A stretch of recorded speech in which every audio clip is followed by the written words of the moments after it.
All right, we got it set out there. We're just gonna leave it there for the rest of the day. Even though it's raining, we got a cover on it. It's okay.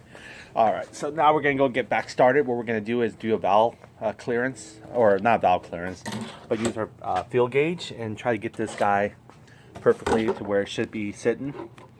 So let's go ahead and use that field gauge tool. And I'm gonna try to get a good angle for you so you can see. I put a little saran wrap here just to protect any kind of dust from blowing into it. We're still in the phase of working. See if I can get a good angle here.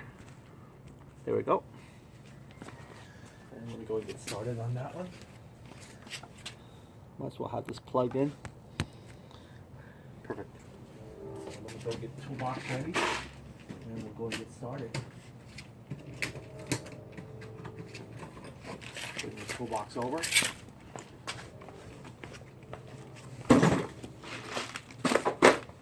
Okay. Wipe my hands a little bit here. Okay, we're going to get a field gauge. We're going to use 0.004 on the top intake manifold, and then the 0.005 on the exhaust manifold. You guys see me do it so many times already, trying to see if our true timing is correct. Now, before we even do that, we want to make sure our timing is correct. You can see here where the bolts are in our line. I'm going to go and check the flywheel again, just to double check that. So let me go and take this off. We can leave this to cover the intake, it's fine. So what I'm going to do here is get my field gauge. Somewhere here.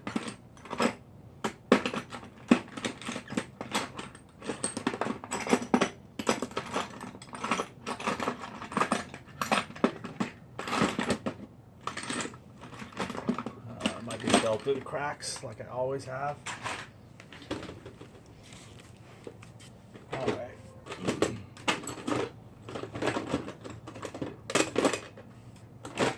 Get my field gauge here real quick here. Trying to see where that went. I was using it to something earlier, but I don't know if I misplaced it or put it back somewhere else.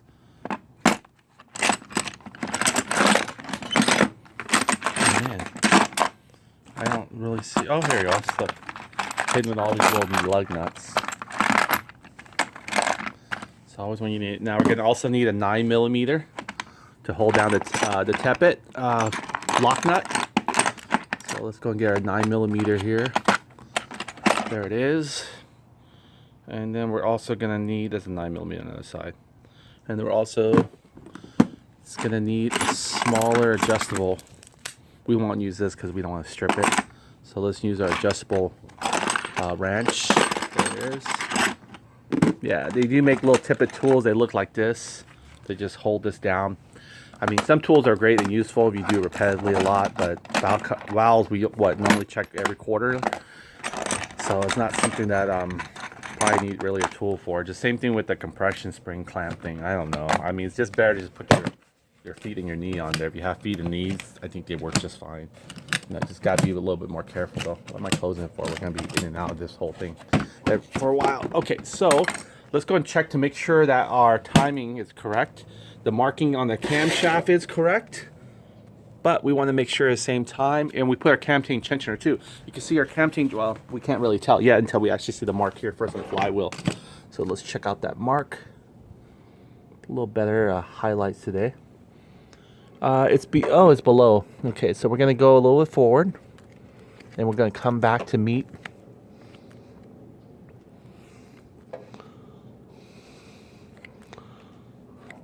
Wait till we pass the magnet. Then there's our timing mark. Want to make sure that mark right there. For some reason, ours is between the T and the actual timing mark. Almost like right there. Like right there. Okay, we'll put it near the timing mark just a little bit more, but more than likely it's just like right there. You guys can see it. So that would be a bird's eye view. We can go a little bit more to it, but not much. I still want to make sure it's above it though, because our timing seems like you can't really tell accurately, but without the sort of a timing gauge on the flywheel, little flywheel thing. But most people don't have that access, so we're gonna do this one. If you look at here, it's still picture perfect, isn't it? Look at that line mark. Oh, well, we're upside down, by the way. So we gotta go one more turn over. We're facing the back of the timing, which is fine. We're gonna come back to the same spot at the T one more cycle to make a complete loop here. So let's go ahead and try to angle this. So we're gonna go one more pass, come back to it. I still don't hear any clicking or hitting noise, so that's a good sign.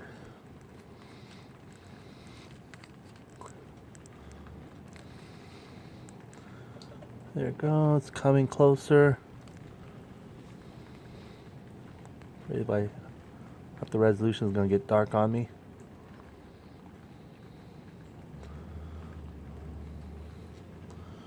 So what ours is, so I get a really good angle shot here.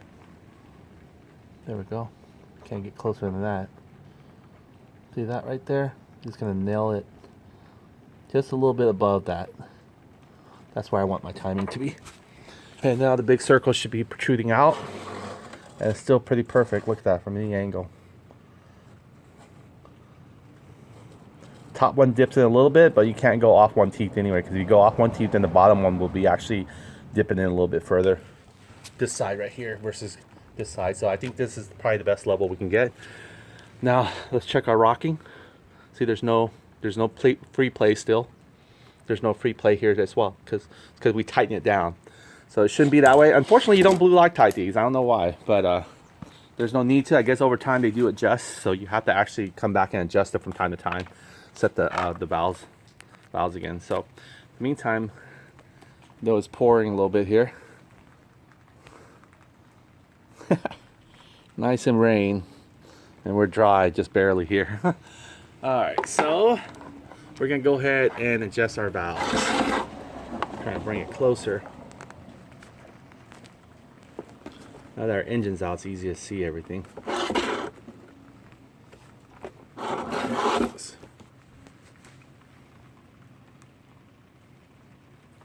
Okay, we're going to adjust the first one here.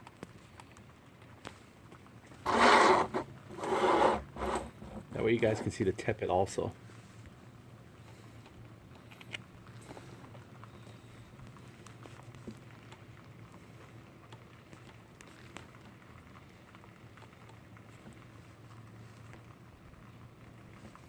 Okay, you're going to see me move the tippet out.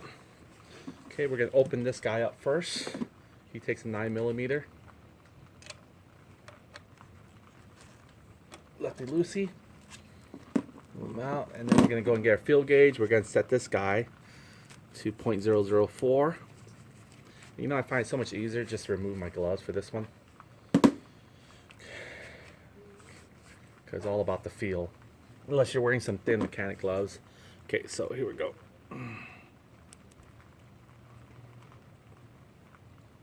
There we go. Push that guy out of there. The little push slot there. We're looking for 0.004. There we go. We got this 0.004 ready. Okay, we're going to slide that in. Now, it's not going to let us slide, period, because unless I turn this back out. There we go. Now I want to tighten it in. This is a good drag. Very good drag. Yep, very good drag. Almost locking in drag. Alright. You want to be able to drag when you do this. It doesn't come that easy. You can see how it's kind of shithering a little bit. But you don't want to be able to do this too easily either. So you want the drag to be a little bit more where you have to force it. See that? It won't let us just, you know, we can't just cut it like cheese. How about that? Okay, so now we got that in there. So I'm going to tighten this down by hand a little bit. And then I'm going to go back again. Now it's super tight because what happened was it moved this clockwise as well. So we got to back this bolt out and back the little tippet out. back that little tippet out some more. So the thing is, you have to hold the tippet tight, or else it's gonna try to spin with the lock nut, and you don't want that. Okay, so we definitely want it there. So what we're gonna do is adjust this to the small one. It's already pre-adjusted to the small one. You can hold your tippet down here. Well, put this in first, because if you have one of those ranch that you have to put it in first because it's closed loop like this, then you have to put it in first. Okay, so I'm gonna start here because I'm trying to aim it through. Right, let's see here. Yeah, righty-tighty. So I'm gonna try angle it where a way I can turn to my right. Free up to turn to my right. Okay, and then put my tippet here. Make sure you tighten this area of your wrench. You don't want to strip it. Okay, just hold it in place and just try to stabilize it. Imagine you're pushing down on this as well.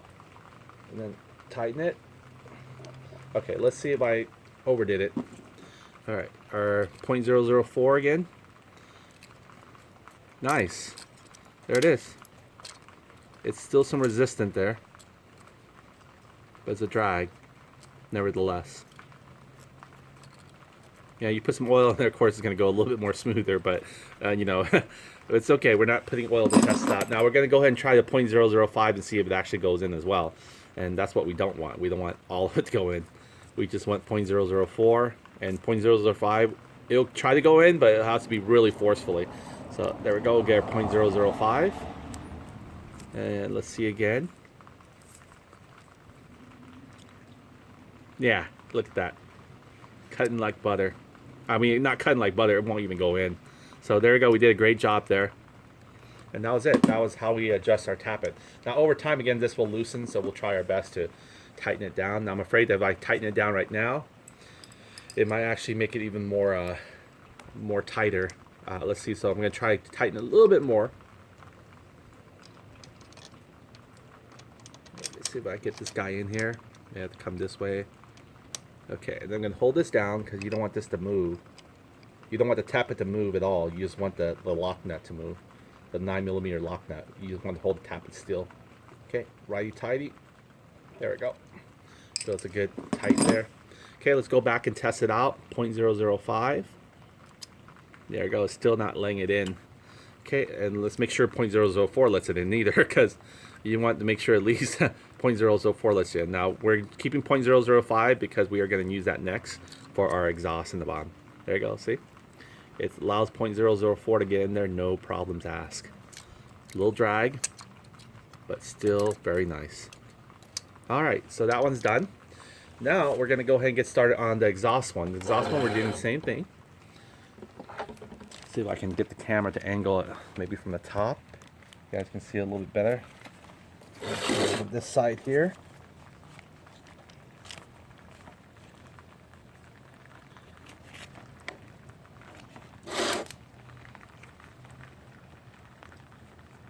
Let me get the focus on. That way you guys can see the tappet movement from the side.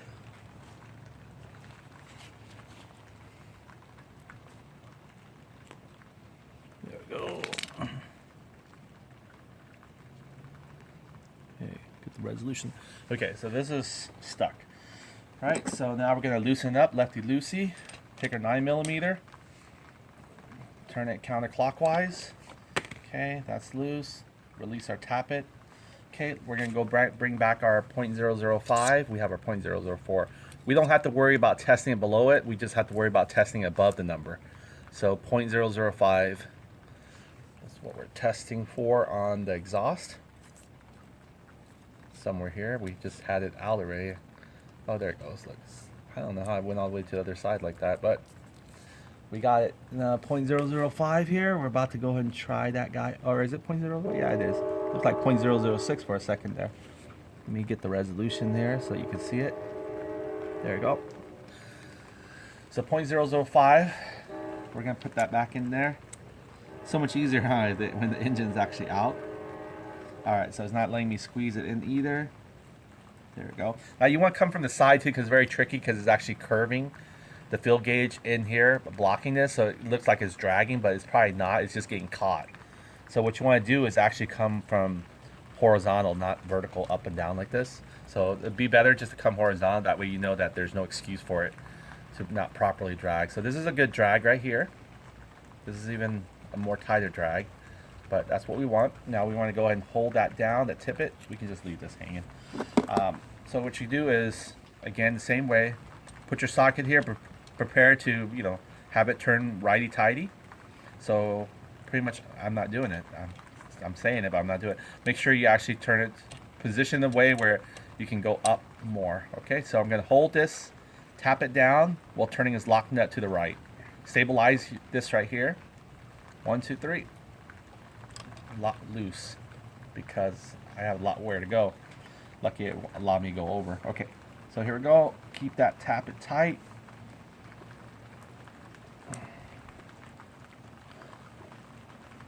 Right, there we go. I feel like a good strength there.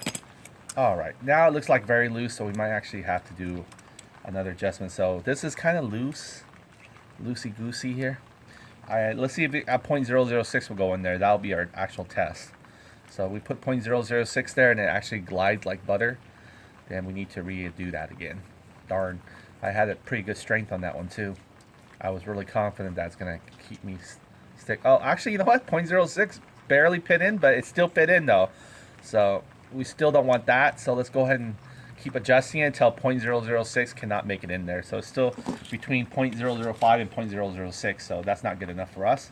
So let's go and prepare it to lefty-loosey again. All that effort there, just back it out.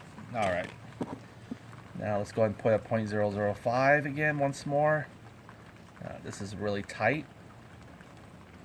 You can turn it by hand, get a feel for it, and then just use, again, righty-tighty. Make sure you actually bolt this nut with hand too as first, and then you're going to go and hold the, well, put your socket in first if you don't have one of those, one there. That way you can prepare for it to righty-tighty. Okay, hold this stabilized, and do this again. I know it's kind of hard to make it stabilize because you're trying to move with your left hand or your right hand, or whichever one is holding it. But you can do it. Careful not to strip it, and be careful, it's still soft cast aluminum with a metal cast iron, say. Okay, so let's go back to 0.005, and let's see if that guy will still glide in. Oh, it is. Well, maybe it is. Let's see. Yeah, it is. It's gliding in. I didn't hit the between the tappet part. There we go. Okay, let's see if 0.006 will still guide in. Here's our 0.006. And let's see if this guy goes in too as well. We don't want him to, ideally. But let's see. Not yet. Yeah, it's a force. He's not going in. You can see I'll come in this way just to make sure you see it. See that? It's crunching up. Yep. So it's perfect. We got it now. So these two are set. So you can hear a little bit. Once you've done it right, you can hear a little bit to tip it now. There we go. And again, I'm not sure why we can't put blue Loctite on these, because these things vibrate the most. If anything needs blue Loctite, would have been these guys here. But I guess they wanted to keep it that way. It's just so we can adjust it from time to time. You know, I guess metal expands and aluminum as well. So if you blue Loctite, it'd be no point. It maybe needs to self-adjust itself a little bit sometimes. But anyway, you can see here. Okay, so don't mistake this for it hitting the piston. And another thing I want to point out to you, if you realize how easy it is to spin your flywheel, the reason why is the combustion chamber, when it pushes up and the valve springs pushes down, is letting air out of your, where your spark plug would have been. A lot of people assume that because the spark plug is protruding in there, is putting a block on it. I thought that at first, but then I realized, wait a minute, it's just the air compression that's holding it back. Just like if you're trying to, you know, pop a bottle or crush a bottle and you have the cap still on there, or a milk carton, let's say empty milk carton. It's easier when you actually ventilate the cap, right? Take off the cap. You can actually compact the milk carton. But if you actually have the cap on there, it's very hard because the air pressure is holding it back.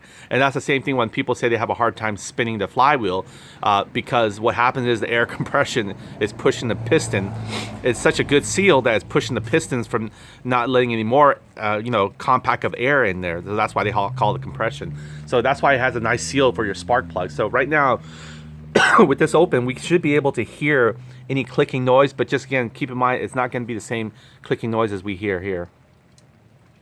Okay, so those are, Those aren't going to be the click noise we're looking for. So now that it's actually adjusted, let's go and spin our flywheel. See, the air is actually being able to ventilate out here, the compressed air from the piston pushing up and down, and the two valves rocking itself, you know, back and forth like this. Opening, closing, opening, closing. Okay, so that's why now there's ventilation here. So when you put like your, let's see if I can get that.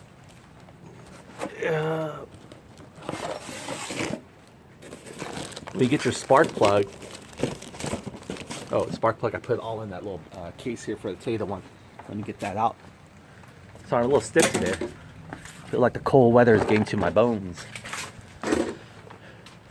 Okay, so if you look at it, the spark plug has a seal that you crush when you actually torque it to about 7 or 8 foot-pounds. Even though it's a bigger thread, the reason why is softer aluminum that you're going into. So even though this thread size is almost like a good M12 or M10, it's almost the same thread size as this, and you're thinking, why you torque this to 16 pounds and you torque the spark plugs to only 7 foot-pounds, the same as your 6mm, threads here. It's the reason why is because, again, it's going into a softer aluminum, and you just want enough torque there to be able to tighten it down. But also, you see this little washer here? It allows you to crush it, so it creates a perfect seal, just like your banjo bolts. They have like little washers there, so that creates a seal right there where it doesn't let the air out. And that's what happens when it's kind of hard to spin your flywheel. It's not because this little tip right here is protruding out and is blocking something. As far as I first thought about that, and then I thought, wait a minute, the air compression needs to escape somehow, just like the milk carton idea, or let's say this 2-liter plastic soda bottle. You cannot actually get the air out or make it crushed all the way flat, or the piston can come all the way forward easily without the air being pushed out somewhere somehow. So that's where it's coming out from, and that's where we're going to actually listen in to see if we can actually hear our valves if it's actually hitting our piston. So let's be very careful, kind of mind this right here to see if the tap is actually clicking this versus it actually hitting the piston. So here we go. Sorry, with the raindrop you probably can't really tell. Crackling, popping noise. Then thank goodness for the train, right? We can't do without that. And I'm gonna put you right here. This is where probably the noise will come out most often. So let me.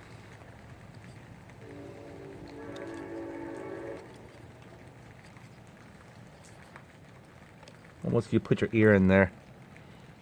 That's what I probably would recommend. Just go and put your ear in there.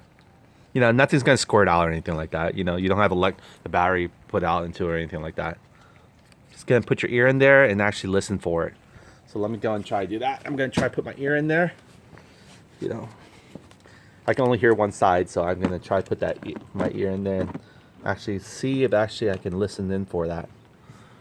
Putting it really close. Nope, the other way.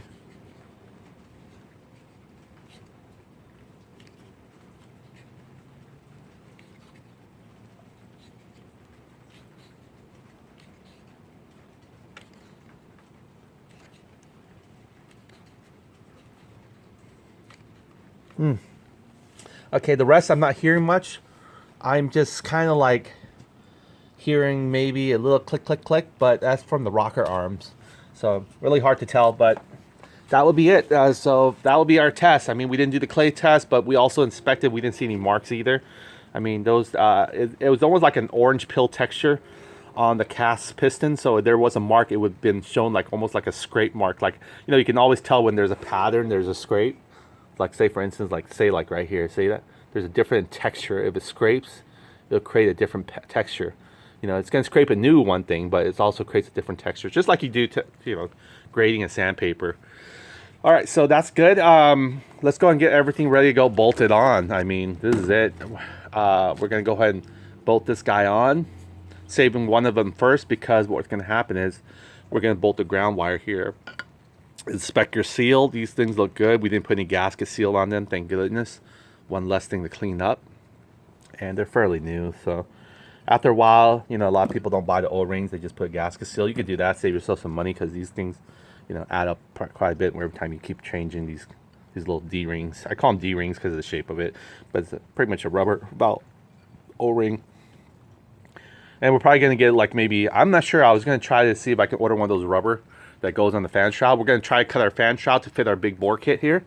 That will create a little bit more, airflow when it circulates the whole area, because that's why all these little vent holes are for. See all these, like, well, if I take this off on the other side, see all these little holes right there? Something from the exhaust, but there's like holes next to the exhaust, like right here. Those are pretty much just they're not actually going inside the chamber, so you won't be able to see actually your spark plug. It just comes out from here. It's just a way to ventilate. So it comes out, if you're trying to light through here, it'll come out through here, but it's not actually going in the chamber. The chamber is pretty much sealed off. The only air that can come out of the chamber is if you split this open here, which we had a gasket leak, you remember? Or